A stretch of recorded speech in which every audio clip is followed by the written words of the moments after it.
vamos a partir de lo clásico, pensando un poco en la histología o la histopatología, que es una histología, hace rato.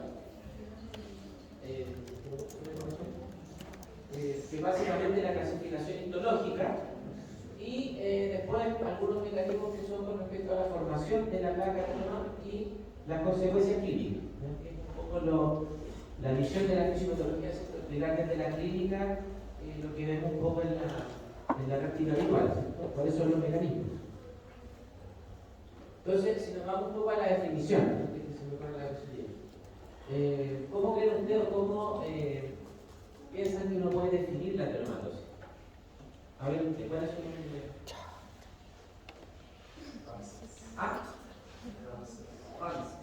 Cuénteme, ¿cómo usted define o cómo cree usted que se puede definir a dermatosis?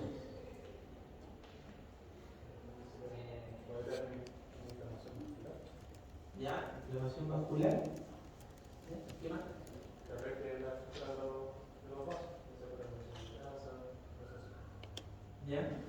Claro, hay que atencionar dos cosas, ¿cierto? Inflamación vascular y un proceso de depósito, ¿ya? Que sería así como la definición actual, ¿ya?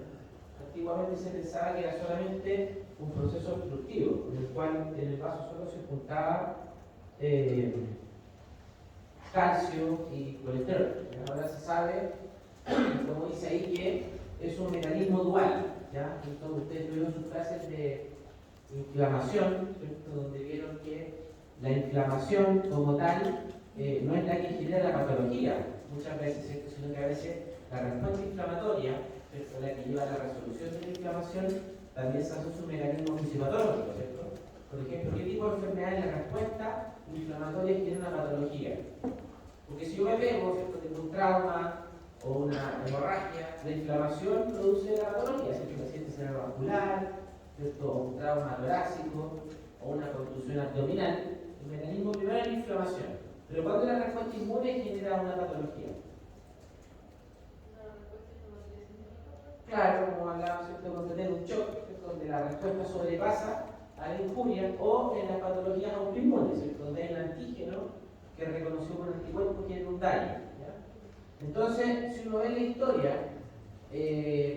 bueno, del año 80, cuando uno definía el concepto de las placas ateroscleróticas, se empezó a ver que no había una relación o una asociación directa entre la cantidad de colesterol disponible en el organismo y la formación de las placas.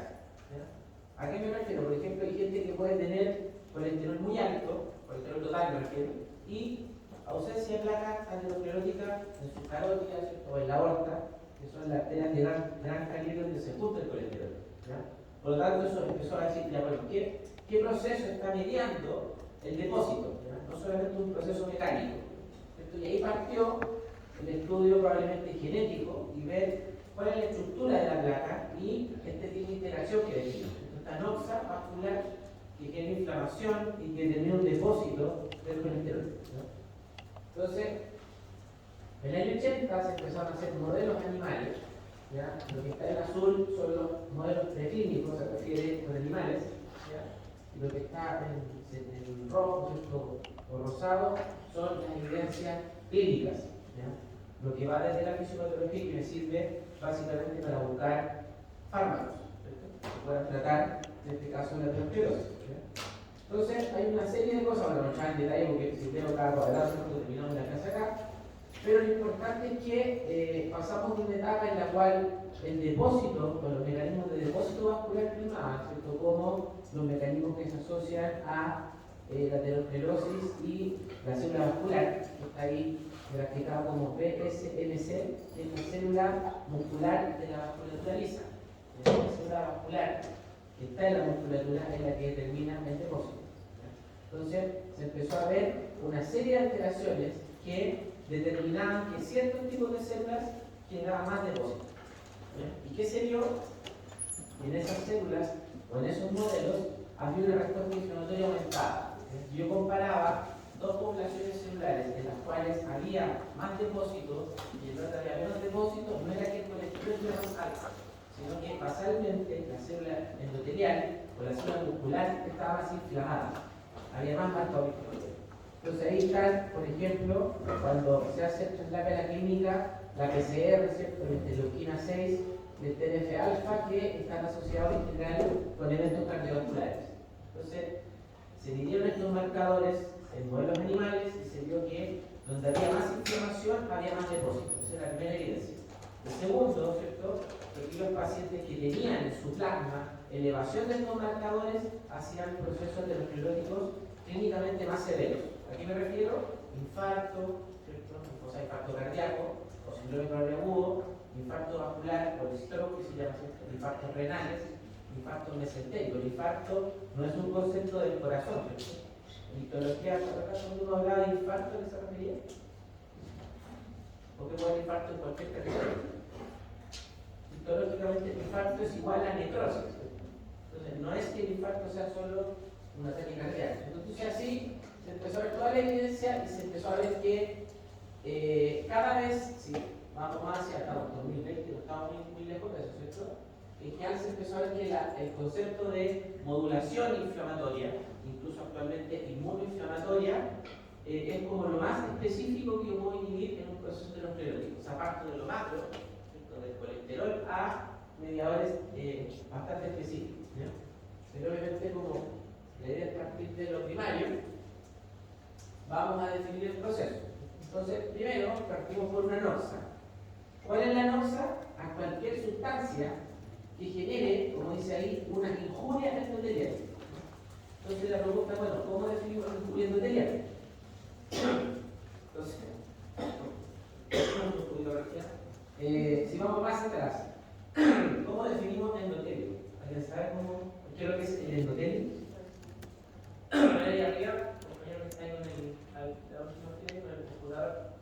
¿Usted? Hola. ¿Cuál es su nombre? Angelo. Angelo. ¿Cómo define endotelio? ¿Qué es el endotelio? El endotelio es la primera capa que recubre la sangre o el tejido carnal. ¿Ya? ¿Y por qué se caracteriza esa capa? ¿Qué hace? Por tener. Por ejemplo, llega flujo, no sé, llega mucho flujo a un territorio, o sea, al cerebro. ¿Qué hace el endotelio? O sea, permite que perfunda la sangre hacia otros tejidos. ¿Ya? ¿Y cómo hace eso el endotelio? ¿Qué hace? Tiene penetraciones. Claro, tiene penetraciones y regula su permeabilidad, ¿ya? Entonces, realmente el endotelio, ¿cierto? Cambia su permeabilidad de acuerdo al tipo de NOXA, ¿ya? Entonces, cualquiera de estas cosas que están acá, que son claramente factores de riesgo cardiovascular, determinan que cambie la permeabilidad del endotelio, ¿ya? Entonces, aquí las moléculas que normalmente pasan, ¿cierto?, del lumen hacia la íntima, ¿ya?, generalmente son atrapadas en el lumen, ¿ya?, y son fagocitadas por los monocitos, ¿cierto?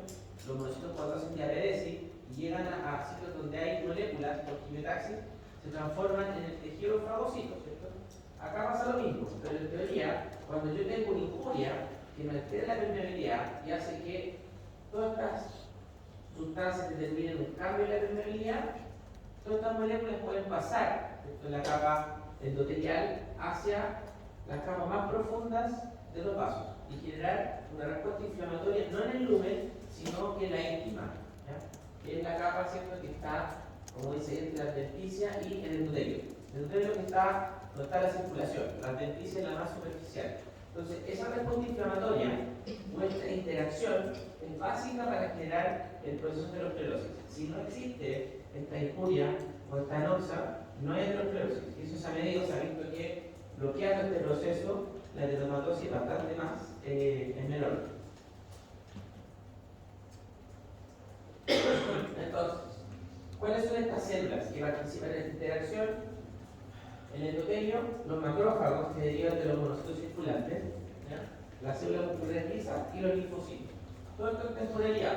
Lo más agudo es el contacto con el endotelio, se activan los monocitos, se transforman en macrófagos y una vez que ingresan a la íntima generan reacciones a nivel de la célula muscular, ¿ya?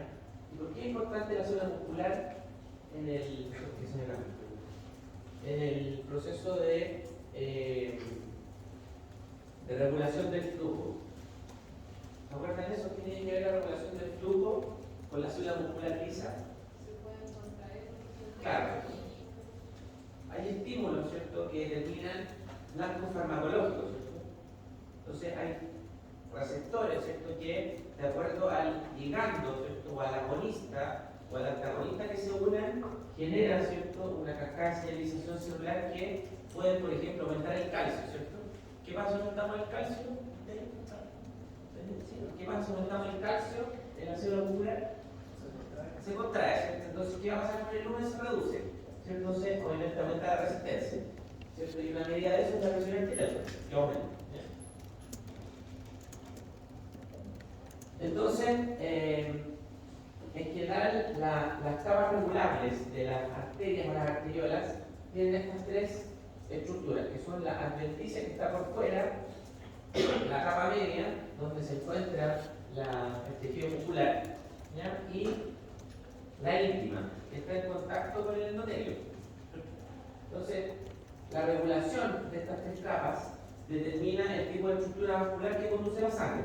Las arterias, o las arteriolas, tienen un componente muscular bastante desarrollado, que está a la izquierda, y permite ser regulado, aumentar o disminuir el tono. En cambio, si lo comparamos con las venas no tienen ese sistema. Las venas no tienen contracción propia. En general, la sangre se mueve por las venas por un sistema de válvulas, que simplemente lo vieron en su clase de histología, que es la principal diferencia. Entonces, esto permite que en general los procesos ateroscleróticos, como no hay íntima y no hay muscular, se concentren en las arterias. ¿No han escuchado aterosclerosis de las venas? No, porque no hay íntima y tampoco hay endotelio. Entonces, si esto lo llevamos a un corte, digamos, para ver qué es lo que está regulando el flujo, ¿ya? Lo que se ha visto es que en general aquellas células que tienen mayor componente muscular regulable tienen una mayor cantidad de moléculas que regulan el tono vascular.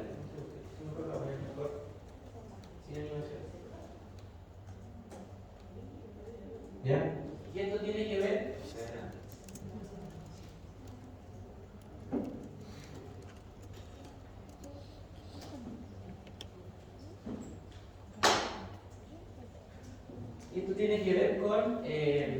con la musculatura lisa, ¿ya?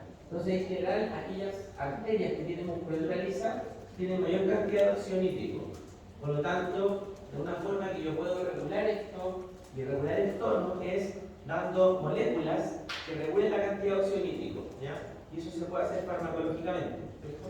Tratando de fármaco, ligando, escuche, cuando llegue, ¿cierto? Entonces, claro, si yo doy, por ejemplo, una molécula, un fármaco, que aumenta la cantidad de óxido nítrico, ¿cierto? ¿Qué va a pasar con el tono de la zona muscular? Va a disminuir, ¿cierto? Por lo tanto, esa molécula se va a comportar como un vasodilatador, ¿ya? Para eso sirve, digamos, conocer la estructura, ¿ya? Y esto se puede complejizar, ¿ya? Tampoco es la idea que se aprenda esto, pero la interacción entre la célula muscular y el endotelio es bastante más compleja, ¿ya? No solamente tiene que ver con mediadores, sino que también hay estructuras, ¿cierto? Proteínas de anclaje que pueden deformar el endotelio. Y eso también se puede alterar en procesos patológicos, ¿ya? Hay personas o pacientes que tienen alteraciones en la estructura de los vasos, ¿ya? Que bajo ciertas condiciones se pueden inflamar y generar mucha más aterosclerosis que un paciente normal. Eso, por ejemplo, se ve en la vasculitis, ¿ya? Cuando hay procesos inflamatorios de los vasos, ¿ya? Las vasculitis generan que los pacientes hagan más aterosclerosis, ¿ya? Entonces, ¿cómo clasificamos histológicamente las lesiones? ¿Ya? ¿Qué es lo primario? En general, las lesiones más precoces, que son aquellas en las cuales no hay depósito, se asocian principalmente a fenómenos de depósito de grasa que no está fagocitada. O sea, el monocito se mantiene como macrófago y mantiene el colesterol fuera de la célula. Eso es lo normal, ¿ya? Cuando hay un estímulo inflamatorio, ¿ya? Como sale ahí en las etapas de progresión y resistencia, se genera un cambio en el fenotipo de la célula endotelial, ¿ya? Y del macrófago, que hacen que estas dos células empiezan a interaccionar. Y eso hace que el macrófago pueda pasar por la íntima hacia el endotelio, ¿ya? Y hacia la íntima.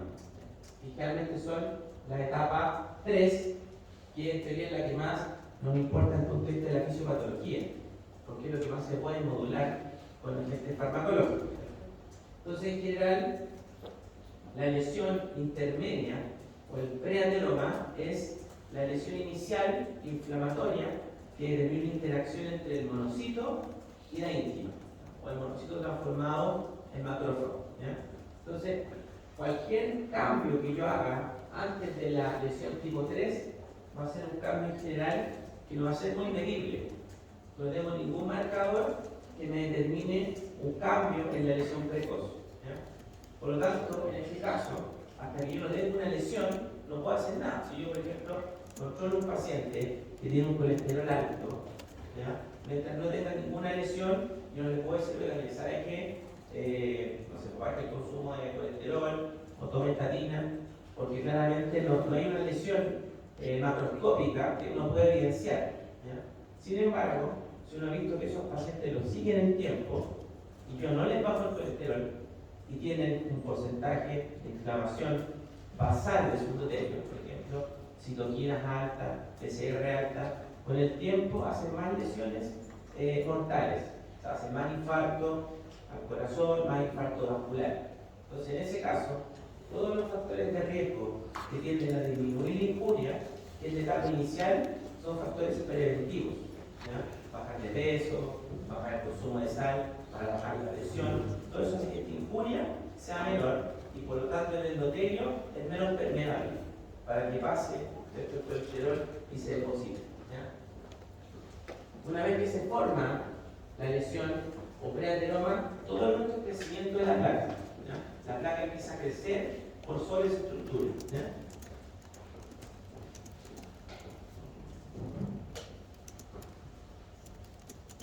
Aquí tenemos cómo nosotros podríamos hacer un esquema de la lesión y definir, una vez que el macrófago ingresa a la íntima, cómo se va formando la placa. ¿Ya?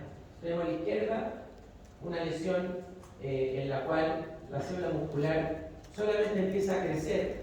¿Ya? Vamos a decir, cuando una célula crece, ¿cómo se llama ese proceso? ¿Se acuerdan? Cuando una célula crece en volumen y no en número.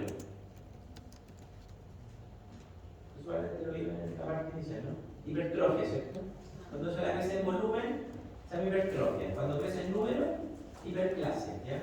Entonces, lo primero que ocurre es un cambio adaptativo en la célula muscular, en la cual la célula muscular empieza a aumentar su volumen y por lo tanto se empieza a reducir el lumen. ¿Ya? Entonces hay un engrosamiento dependiente de la célula muscular. Después, cuando la célula muscular tiene una cinta más gordita, ¿cierto? Y el endotelio está permeable, empiezan a pasar los macrófagos con el colesterol fagocitado y generan la lesión inicial, ¿cierto? Que es esta célula espumosa. Si uno mira el microscopio, ve la capa muscular con contenido transparente, que es grasa. Esa es la lesión inicial que cuando empieza a generar un mayor crecimiento y se evidencia una reducción del lumen, tenemos el preadenoma, que es en teoría la lesión o el núcleo lipídico de la placa de los queloides. Entonces, estas tres lesiones, en general, son lesiones que son imperceptibles a la repercusión clínica. Son pacientes que tienen una lesión hiperplásica o un preadenoma, probablemente no van a tener alteraciones del flujo en ningún territorio, ¿ya? No va a tener signos de bajo flujo, ¿cierto? ¿Se acuerdan cómo se llama el proceso que determina el bajo flujo de un órgano? Si yo bajo el flujo sanguíneo, ¿cómo se llama ese proceso? ¿A ver, ahí atrás? ¿Usted? Hola. ¿Sí? ¿Cómo se llama ese proceso cuando baja el flujo? Empieza con I. Después viene una S. Isquemia, ¿cierto?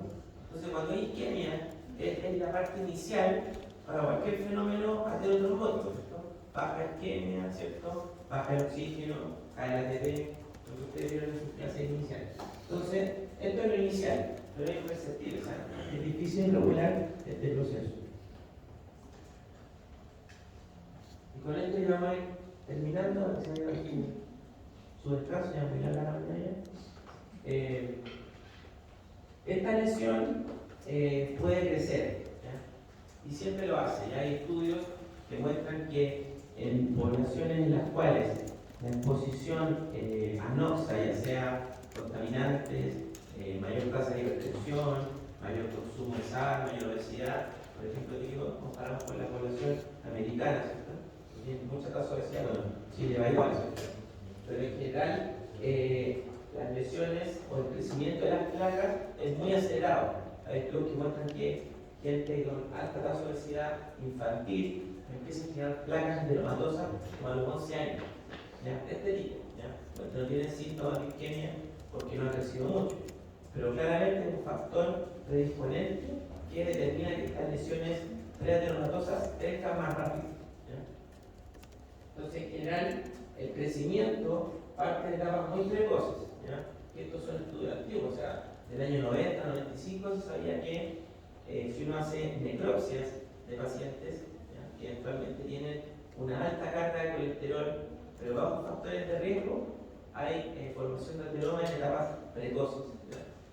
Después se forma el ateroma, se empieza a generar una capa por sobre el núcleo lipídico que le empieza a fibrosar. ¿Ya? ¿Y por qué es importante eso? Porque es la etapa en la cual es resistente al flujo. ¿Ya? O sea, el flujo es difícil que mueva una placa ateroma en la etapa de fibroateroma, que es la etapa 5. ¿Y por qué no creen que eso puede ser importante para alguien que tiene muchas placas ateromatosas? Porque si yo muevo una placa, puede ser un factor de riesgo. Por ejemplo, alguien que no controla su hipertensión, ¿cierto? Tiene otros factores. ¿Qué pasa si esa placa se rompe? ¿Qué puede generar? ¿Cómo? Un trombo, ¿cierto? O sea, más que eso, el desplazamiento de una fracción de la placa hacia distal. Entonces, una embolia. Y el fenómeno de embolización es también un cuadro frecuente asociado a la isquemia. Ya, pues vamos a llegar hasta acá hoy día para no alargar más su estructura cardiovascular y el próximo puede alargar el siguiente.